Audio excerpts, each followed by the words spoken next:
জি জি, আমি সাংবাদিক দিদার বলছিলাম। আপু ভালো আছেন? জি, এই তো আছি। আচ্ছা আচ্ছা আপু, গত 13 এপ্রিল 12 নং ওয়ার্ড সরাইপাড়া হাজী আশরাফ আলী রোডের ঝুঁকিপূর্ণতার বিষয় নিয়ে আপনাকে আমি জানিয়েছিলাম আপু। জি, জি। আচ্ছা, তো আপনারা যে এই যে কোনো প্রয়োজনীয় ব্যবস্থা ওটা না নেওয়ার কারণে আজকে এই রোডের তো বেহাল অবস্থা। এই বর্তমানে এই রোডে হাজারের অধিক মানুষের চলাচল বন্ধ। তো এই বিষয়ে আমি সংবাদকর্মী হিসাবে আপনার একটা নিউজ করার জন্য বক্তব্য চাচ্ছিলাম। আমরা ওই যে সেনাবাহিনী ওখানে আসলে কাজ করে যাওয়ার পর ওরা বলেছিল যে মানে রিপেয়ার করে দিবে।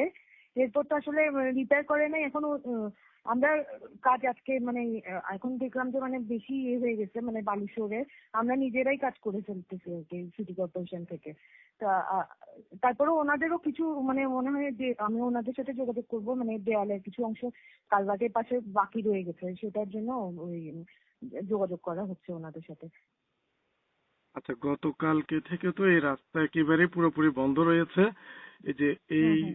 এই যে এই রাস্তায় কিন্তু হাজারের অধিক মানুষ চলাচল করে। তো এখন গতকালকে থেকে এই পর্যন্ত বন্ধ। এখন আপনারা আজকের মধ্যে কি কোনো প্রয়োজনীয় ব্যবস্থা হ্যাঁ, নেওয়া? হ্যাঁ, আমাদের অলরেডি আমার ওই সাইট ইঞ্জিনিয়ার ওখানে স্টেন ইঞ্জিনিয়ার সাব স্টেন ইঞ্জিনিয়ার গিয়েছে কাজ মানে ঠিকাদার সহই মানে কাজ শুরু করে দিবে রিপেয়ারের।